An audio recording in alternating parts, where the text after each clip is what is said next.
श्रीगुरुभ्यो नमः। हरिः ओम्। सहनाववतु सहनौ भुनक्तु सह वीर्यङ्करवावहै तेजस्विनावधीतमस्तु मा विद्विषावहै। ॐ शान्ति शान्ति शान्तिः। ॐ शन्नो मित्रः शं वरुणः शन्नो भवत्वर्यमा शन्न इन्द्रो बृहस्पतिः शन्नो विष्णुरुरुक्रमः नमो ब्रह्मणे नमस्ते वायो त्वमेव प्रत्यक्षं ब्रह्मासि त्वामेव प्रत्यक्षं ब्रह्म वदिष्यामि ऋतं वदिष्यामि सत्यं वदिष्यामि तन्मामवतु तद्वक्तारमवतु अवतु माम् अवतु वक्तारम्। ॐ शान्ति शान्ति शान्तिः। ॐ भद्रं कर्णेभिः शृणुयाम देवाः भद्रं पश्येमाक्षभिर्यजत्राः स्थिरैरङ्गैस्तुष्टुवागं सस्तनूभिः व्यशेम देवहितं यदायुः स्वस्ति न इन्द्रो वृद्धश्रवाः स्वस्ति नः पूषा विश्ववेदाः स्वस्ति नस्तार्क्ष्यो अरिष्टनेमिः स्वस्ति नो बृहस्पतिर्दधातु ॐ शान्ति शान्ति शान्तिः। ॐ यश्छन्दसां वृषभो विश्वरूपः छन्दोभ्योऽध्यमृतात् सम्बभूव समेन्द्रो मेधया आस्पृणोतु अमृतस्य देवधारणो भूयासं शरीरं मे विचर्षणं जुह्वा मे मधुमत्तमा कर्णाभ्यां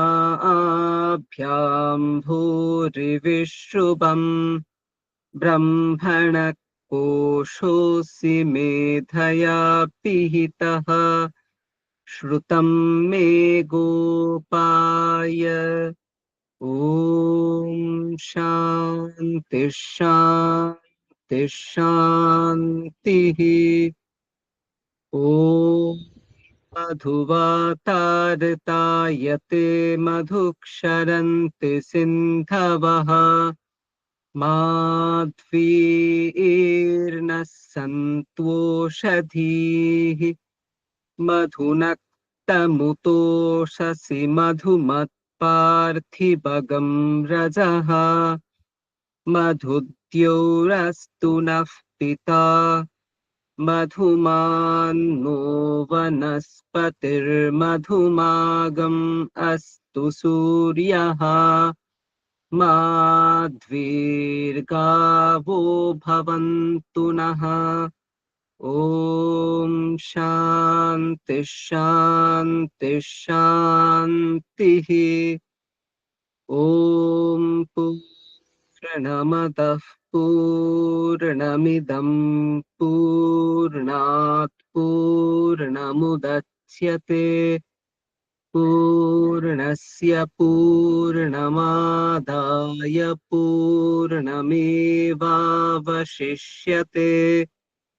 ॐ शान्ति शान्ति शान्तिः। अथ श्रीमद्भगवद्गीता अथ तृतीयोऽध्यायः। अर्जुन उवाच ज्यायसि चेत् कर्मणस्ते मता बुद्धिर्जनार्दन तत् किं कर्मणि घोरे मां नियोजयसि केशव। व्यामिश्रेणेव वाक्येन बुद्धिं मोहयसीव मे तदेकं वद निश्चित्य येन श्रेयोऽहमाप्नुयाम्। श्रीभगवानुवाच लोकेऽस्मिन् द्विविधा निष्ठा पुरा प्रोक्ता मया नघ ज्ञानयोगेन साङ्ख्यानां कर्मयोगेन योगिनां न कर्मणामनारम्भान् नैष्कर्म्यं पुरुषोऽश्नुते न च सन्न्यसनादेव सिद्धिं समधिगच्छति न हि कश्चित् क्षणमपि जातु तिष्ठत्यकर्मकृत् कार्यते ह्यवशः कर्म सर्वः प्रकृतिजैर्गुणैः कर्मेन्द्रियाणि संयम्य य आस्ते मनसा स्मरन् इन्द्रियार्थान् विमूढात्मा मिथ्याचारः स उच्यते यस्त्विन्द्रियाणि मनसा नियम्यारभतेऽर्जुन कर्मेन्द्रियैः कर्मयोगम् असक्तः स विशिष्यते नियतं कुरु कर्म त्वं कर्म ज्यायो ह्यकर्मणः शरीरयात्रापि च ते न प्रसिद्ध्येद कर्मणः यज्ञार्थात् कर्मणोऽन्यत्र लोकोऽयं कर्मबन्धनः तदर्थं कर्म कौन्तेय मुक्तसङ्गः समाचर सह यज्ञाः प्रजा सृष्ट्वा पुरोवाच प्रजापतिः अनेन प्रसविष्यध्वम् एष वोस्त्विष्टकामधुक्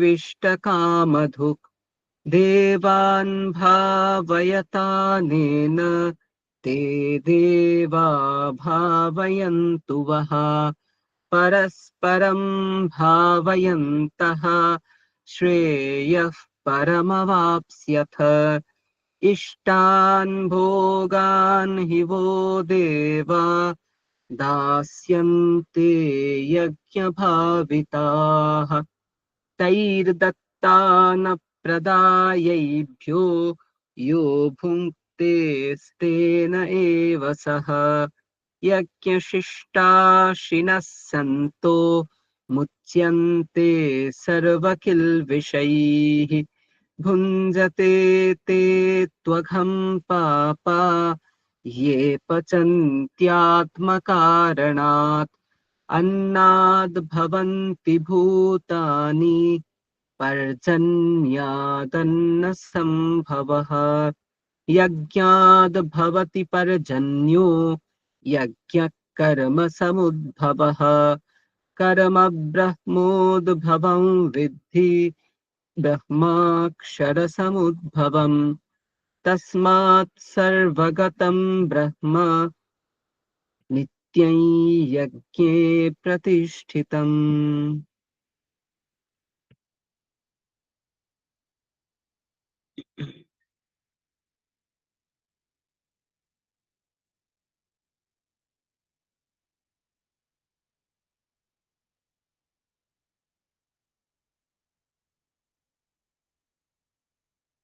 আমাদের আজকের মনন দ্বিতীয় অধ্যায়ের ৬১ নম্বর শ্লোক।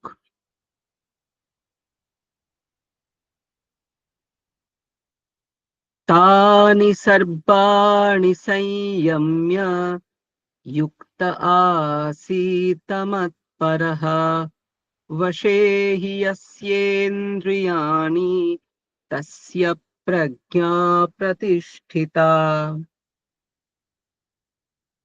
বলা হচ্ছে তানি সর্বাণি সংযম্য, তাদের সকলকে সংযত করে। কাদের সকলকে সংযত করে? এই আগে যাদের কথা বলা হয়েছে, ইন্দ্রিয়গুলো, যেগুলো নাকি মনকে বলপূর্বক বিষয়ের অভিমুখে আকর্ষণ করে। তাই মৎপরঃ যুক্ত আসীত, ঠিক আছে, মৎপরঃ যুক্ত আসীত, তার মানে কি?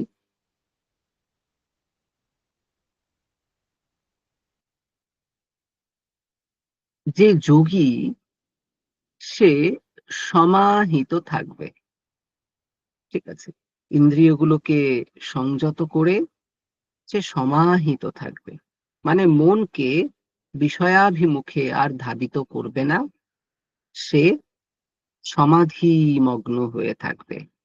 মৎপরঃ শব্দটার অর্থ খুব সুন্দর করা হয়েছে, শঙ্করাচার্য করেছেন, অহং বাসুদেবঃ সর্বপ্রত্যগাত্মা পরো যস্য সঃ মৎপরঃ। অর্থাৎ যে সাধক এই শ্রীকৃষ্ণ রূপ পরমাত্মাকে আশ্রয় করে আছে, তাকে বলা হচ্ছে মৎপরঃ। অর্থাৎ যে শ্রী ভগবানের শরণাপন্ন,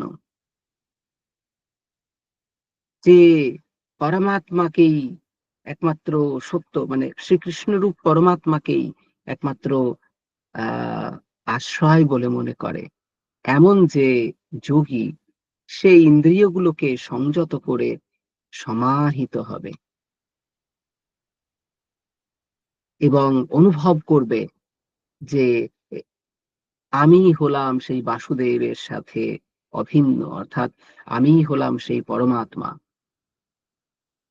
এবং কি বলা হচ্ছে, বশে হি যস্য ইন্দ্রিয়াণি তস্য প্রজ্ঞা প্রতিষ্ঠিতা। এই ইন্দ্রিয়গুলো যার বশে আছে, ঠিক আছে, তারই প্রজ্ঞা প্রতিষ্ঠিত হয়, তারই বিবেক থেকে উৎপন্ন এই প্রজ্ঞা স্থির হয়। তাই তাকে স্থিতপ্রজ্ঞ বলে ডাকা হয়। প্রজ্ঞা মাঝে মাঝে আমাদেরও কম বেশি এদিক ওদিক হয়, একেবারে হয় না তা নয়। হঠাৎ করে দেখবেন একটা স্পার্ক হলো, একটা বিশাল সত্য আপনার কাছে উদ্ভূত হলো, কিন্তু তাতে আমাদের বিশেষ লাভ হয় না, কারণ আমরা সেই প্রজ্ঞাতে, সেই উইজডমটাকে ধরে এগিয়ে যেতে পারি না, আমাদের বিচ্যুতি হয়। শ্মশান বৈরাগ্য বলে একটা কথা আছে, প্রসূতি বৈরাগ্য বলে একটা কথা আছে, আমরা মূলত শ্মশান বৈরাগ্যটা নিয়ে এখন বলছি। শ্মশান বৈরাগ্য হচ্ছে যখন কেউ মারা যায়, তাকে নিয়ে আমরা শ্মশানে যাই, চোখের সামনে মানুষটাকে পুড়তে দেখি, তখন আমাদের কিন্তু অনেক এরকম সত্য উপলব্ধি হয় যে এই জগৎ তো এই কয়েকদিনের, এত অহংকার করে কি করব, সেটা তো এখানেই আসতে হবে, এইরকম তো পুড়ে যেতে হবে। এই মানুষ এত দাপিয়ে বেরিয়েছে, চিরকাল বলেছে আমি এই, আমি সেই, আমি এই কাজ করেছি, আমি সেই কাজ করেছি, আজকে দেখুন কেমন শুয়ে আছে, একটু পরে আগুনে পুড়ে যাবে, আমাকেও তো এখানে শুতে হবে, এই যত লোক এসেছে সবাইকে এই চিতার সামনে শুতে হবে। সুতরাং এরপর থেকে আমি খুব শুদ্ধ জীবনযাপন করব, মানুষের কল্যাণে জীবনযাপন করব, এরকম বৈরাগ্য হয়। কিন্তু সেই প্রজ্ঞা স্থিত হয় না, কনস্ট্যান্ট হয় না। আপনি আবার ফিরে এলেন, তারপরে বন্ধুরা ফোন করলো, এই একটা দারুণ সিনেমায় এসেছে, যাবি? বলে হ্যাঁ চল ঘুরে আসি, ব্যাস হয়ে গেল, শেষ। সুতরাং বিষয় হচ্ছে যে কেন আমাদের প্রজ্ঞা স্থিত হয় না? কারণ ইন্দ্রিয়গুলো অসংযত বলে। ইন্দ্রিয়গুলো আমাকে প্রচুর ছুটিয়ে নিয়ে বেড়াবে, এবং ইন্দ্রিয় ছুটছে, তাই তার কারণে মনও ছুটছে। তাই ইন্দ্রিয়গুলোকে অবশ্যই যিনি যোগী তিনি সংযত করবেন এবং সমাহিত ভাবে আত্মস্থ হয়ে অবস্থান করবেন। কারণ যার ইন্দ্রিয়গুলো বশীভূত হয়েছে তারই প্রজ্ঞা প্রতিষ্ঠিত হয়, স্থির হয়, তাকে আমরা স্থিতপ্রজ্ঞ বলে ডাকি। ঠিক আছে? বেশ। এরপর আমরা আরেকটি মনন করব, যেমন আমরা করে আসছি। আহ আমরা গত ক্লাসে 49 এটা করেছিলাম। এরপরে আমরা 50-এরটার মনন করব। সেখানে বলা হচ্ছে, বুদ্ধিযুক্তো জাহাতিহা উভে সুকৃতা দুষ্কৃতে তস্মাদ যোগায় যুজ্যস্ব যোগ কর্মসু কৌশলম। বলা হচ্ছে বুদ্ধিযুক্তাহা।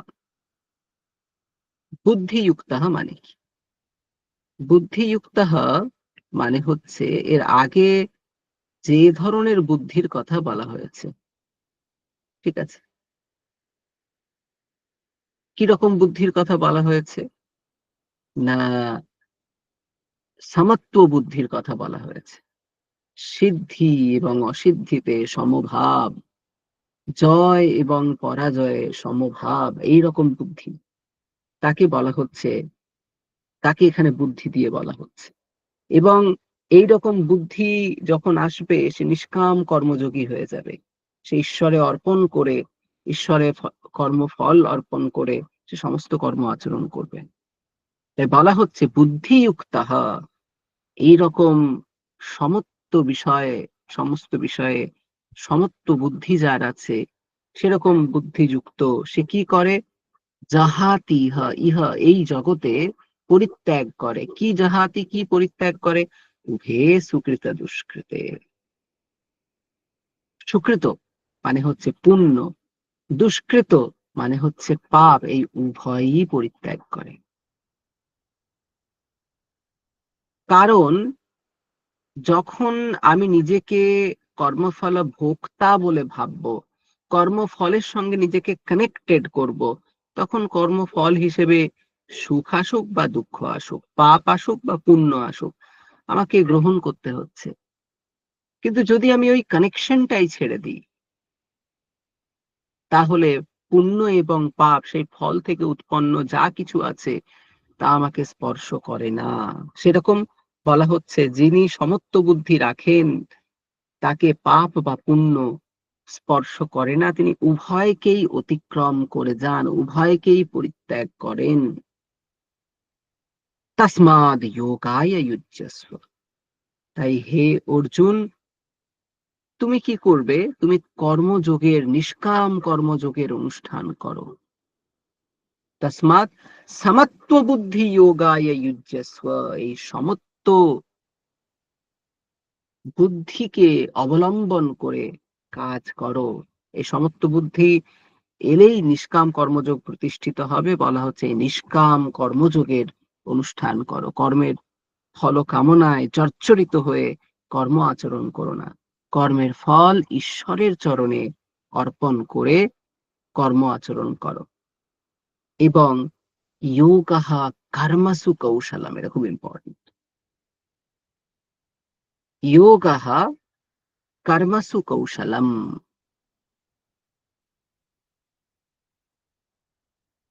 শঙ্করাচার্য কি অর্থ করছেন? स्वधर्माख्येषु कर्मसु वर्तमानस्य या सिद्ध्यसिद्ध्योः समत्वबुद्धि ईश्वरार्पितचेतः तया तत्कौशलम कुशलभावः। বলা হচ্ছে যে কর্মসু কৌশলম মানে কর্মে কুশলতা,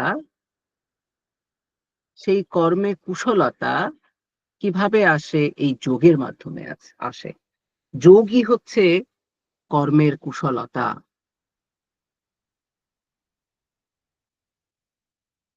মানে কর্ম করার সবচেয়ে উপযুক্ত কৌশল হচ্ছে এই যোগ। আমরা কোনো একটা কর্ম থেকে যদি বেস্ট ফল, সব থেকে শ্রেষ্ঠ ফল লাভের একটা উপায় খুঁজি, আমরা যদি পেয়ে যাই, আমরা বলি দেখো এটাই হচ্ছে সেই কুশলতম উপায়, যেটা দিয়ে তুমি এই কর্মটা যদি করো তাহলে কর্মের ফল তুমি পাবেই। সেরকম বলা হচ্ছে তুমি সর্বাধিক ফল কিভাবে পাবে? বলা হচ্ছে এই সমত্ব বুদ্ধিকে অবলম্বন করে, ঈশ্বরে মনকে স্থির করে তুমি যদি কর্ম আচরণ করো, তাহলে মনে রাখো ওটাই হচ্ছে কর্মের কৌশল, ওকেই আমরা যোগ বলি। ঠিক আছে? এবং কেন এটা স্পেশাল, কেন এইভাবে কর্ম করাটাকে এত প্রেজ করা হচ্ছে? বলছে কারণ যদিও কর্মগুলো আমাদের বন্ধন রচনা করে, তথাপি কেউ যদি এই সমত্ব বুদ্ধি রেখে কর্ম আচরণ করে, যে কি ফল আসছে আমি লেস বদার্ড অ্যাবাউট দ্যাট, কর্মটুকু আচরণ করা আমার দায়িত্ব, আমি সুন্দরতম ভাবে এই কর্ম আচরণ করব। কারণ কি, এই কর্ম আমার কাছে ঈশ্বরের পূজা, তাই আমি এই কর্ম আচরণ করছি। ঠিক আছে? তার ফলে কি হবে? কর্মের যে নেচার, যে ও আমাদের বদ্ধ করে, সুখ দুঃখ প্রদান করে, এক্ষেত্রে আর করে না। সে তার নিজের স্বভাবকে পরিত্যাগ করে। এবং তার মাধ্যমে কি হয়? তার মাধ্যমে চিত্ত শুদ্ধি হয় এবং সমাধি ভাব প্রাপ্তি হয়। এবং আমরা একটু পরেই পড়বো পরবর্তী শ্লোকগুলোতে, যে প্রজ্ঞায় স্থিত হওয়া যায়, স্থিতপ্রজ্ঞ হওয়া যায়। তো সুতরাং আমরা এতক্ষণ যেটা নিয়ে আলোচনা করছি, যাকে আমরা নিষ্কাম কর্মযোগ বলছি, এটা কর্মের একটা কৌশল, খুব দক্ষ একটা পদ্ধতি, যার মাধ্যমে কর্ম আচরণ করে সর্বাধিক কল্যাণ সাধিত হয়। তাই বলা হচ্ছে যোগহা কর্মসু কৌশলম, এই কর্মের কৌশলকে, এই নিষ্কাম ভাবে কর্ম আচরণ করাকে পাপ পুণ্য, জয় পরাজয় ইত্যাদিতে সমভাব সমত্ব বুদ্ধি রেখে কর্ম করাকে, ঈশ্বরে কর্মফল অর্পণ করে নিষ্পৃহভাবে কর্ম আচরণ করাকে যোগ বলা হয়েছে। ঠিক আছে? তিনটে বিষয় কিন্তু একই। নিষ্কাম কর্মযোগ মানেও যা, ঈশ্বরে ফল অর্পণ করে কর্ম করা মানেও তা। ঠিক আছে? এই কর্মের কৌশলকেই যোগ বলা হয়। ঠিক আছে? সুতরাং এটা একটা কর্ম আচরণের পদ্ধতি। আমাদের কাছে অনেক উপায় আছে কর্ম আচরণ করার। কর্ম আচরণ করে আমরা মেন্টাল আনরেস্টে ভুগতে পারি। কাজ করতে করতে আমরা হয়তো ভালো কাজই করছি, সত্যি সত্যি ভালো কাজ করছি, যাতে আমার মঙ্গল হবে, অনেক কিছু হবে, কিন্তু আমি মানে আমার মাইন্ড হাইপার অ্যাক্টিভ হয়ে আছে। ওই মন আমাকে ছুটিয়ে বেড়াচ্ছে, কন্টিনিউয়াস উৎকণ্ঠায় আমাকে ফেলছে, আশঙ্কিত করছে, কি হবে কি হবে, ফল কি হবে। কিন্তু আমি এটাকে অ্যাভয়েড করতে পারি যদি আমি এই এই কুশল পদ্ধতিটা অবলম্বন করি। তার মাধ্যমে আমি খুব সুন্দরভাবে কর্ম করতে পারবো, সফলতা তো আসবেই। আর এই যে ফলাফলের প্রাপ্তি বা অপ্রাপ্তি জনিত যে উৎকণ্ঠা, যে অ্যাংজাইটি, যে অ্যাংজাইটি থেকে আমি মুক্তি পাবো। ঠিক আছে? দেখুন ভগবত গীতা এর প্রত্যেকটা শ্লোক আমাদের একদম ডেইলি লাইফের জন্য, হয়তো সাধকের জন্য বলা হবে, কিন্তু সেগুলোকে আপনি ডেইলি লাইফে ফেলতে পারবেন। এবং এই ফিলসফিটা হচ্ছে ট্রান্সফরমেটিভ ফিলসফি। আপনি কোনো এক সময় মোক্ষ পাবেন, তবে গিয়ে আপনার ফলপ্রাপ্তি হলো, এরকম নয়। এখানে কিন্তু প্রত্যেকটা পদে পদে অভ্যুন্নতি হবে, আপনার মন প্রত্যেক পদে পদে শুদ্ধ হবে, প্রজ্ঞা ধীরে ধীরে আপনার মধ্যে উদিত হবে। এমন গ্রন্থ শ্রীমদ্ ভগবত গীতা।